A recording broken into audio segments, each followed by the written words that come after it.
આકાશવાણી ભુજ સમાચાર આરતી ભટ્ટ વાંચે છે.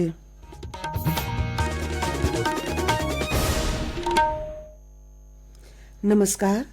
કેન્દ્રીય મહિલા અને બાળ વિકાસ મંત્રી અન્નપૂર્ણા દેવી આજે ગાંધીનગરથી 7મા રાષ્ટ્રીય પોષણ માસની ઉજવણીનો દેશવ્યાપી પ્રારંભ કરાવશે. મહાત્મા મંદિરમાં યોજાનારા આ કાર્યક્રમમાં મુખ્યમંત્રી ભૂપેન્દ્ર પટેલ તેમજ મહિલા અને બાળ કલ્યાણ મંત્રી ભાનુબેન બાબરિયા પણ ઉપસ્થિત રહેશે. આ પ્રસંગે મહાનુભાવના હસ્તે અન્નપ્રાશન, સગર્ભા, ધાત્રી માતા અને કિશોરીઓને પોષણ બાસ્કેટ વિતરણ કરાશે અને વિવિધ યોજનાના લાભાર્થીઓને સહાય વિતરણ પણ કરાશે. પોષણ માસ અંતર્ગત દેશભરમાં પોષણ આધારિત વિવિધ થીમ પર અનેકવિધ કાર્યક્રમો યોજાશે. ગુજરાત વાયબ્રન્ટ સમિટમાં બ્રિટિશ હાઈ કમિશન સાથે ગુજરાત પોલીસના સાયબર સેલ વિભાગ દ્વારા ખાસ એમઓયુ કરવામાં આવ્યા હતા.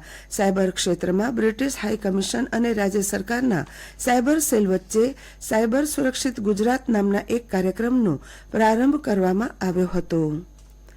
રાજ્યમાં તાજેતરમાં પડેલા અતિભારે વરસાદ બાદ ગઈકાલથી વરસાદનું જોર ઘટી ગયું છે.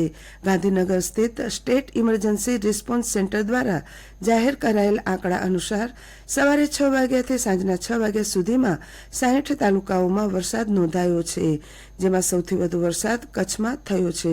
બીજી તરફ હવામાન વિભાગે આગામી 5 દિવસ વરસાદનું પ્રમાણ ઘટવાની આગાહી કરી છે. તેમજ આજે કચ્છ, જામનગર, દેવભૂમિ, દ્વારકા અને પોરબંદરમાં વરસાદનું ઓરેન્જ એલર્ટ, જ્યારે મોરબી, રાજકોટ, જૂનાગઢ, ગીર સોમનાથમાં વરસાદનું યલો એલર્ટ જાહેર કરાયું છે. જ્યારે મધ્ય, ઉત્તર અને દક્ષિણ ગુજરાતમાં વરસાદની કોઈ ચેતવણી અપાઈ નથી. ગુજરાતના મોટાભાગના જિલ્લામાં વરસાદના વિરામ બાદ પુનઃ સ્થાપનની કામગીરી સાથે સફાઈ અભિયાન અને આરોગ્યલક્ષી કામગીરી યુદ્ધના ધોરણે શરૂ થઈ ગઈ છે. રાજ્યમાં રાહત બચાવની મુખ્ય કામગીરીમાં કચ્છ જિલ્લામાં 366 જેટલી સગર્ભા બહેનોની પ્રસૂતિ તારીખ નજીક હોવાથી યોગ્ય કાળજી લઈ શકાય તે માટે નજીકના આરોગ્ય કેન્દ્ર ખાતે ખસેડવામાં આવ્યા હતા.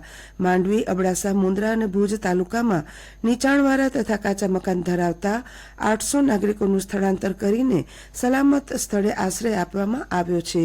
આ તમામ નાગરિકો માટે સામાજિક સંસ્થાઓની સહાયથી ફૂડ પેકેટ વિતરણ કરાયા છે.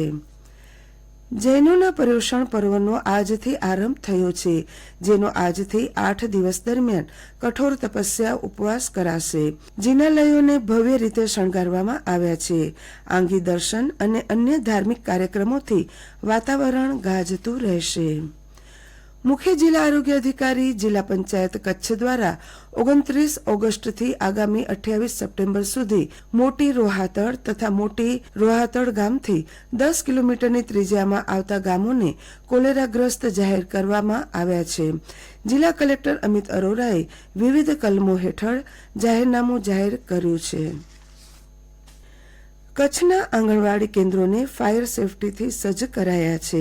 આઈસીડીએસ દ્વારા બાળકો, સગર્ભા માતાઓ, ધાત્રી માતાઓ, કિશોરીઓ માટે વિવિધ યોજનાઓનું અમલીકરણ આંગણવાડી કેન્દ્ર મારફતે કરવામાં આવી રહ્યું છે.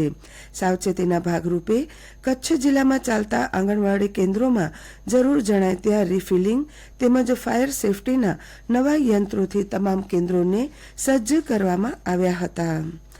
હાલમાં વિષમ વાતાવરણ દરમિયાન ગરમ અને ભેજવાળી હવાના કારણે વાયરસ ચાંદીપુરા કેસની સંખ્યા વધવાની સંભાવના વચ્ચે આ રોગને અટકાવવા માટે જિલ્લાની તમામ આંગણવાડી કેન્દ્રોમાં શંકાસ્પદ ચાંદીપુરાના રોગના વાહકજન્ય સેન્ડ ફ્લાય નિયંત્રણના પગલાં લેવામાં આવ્યા હતા.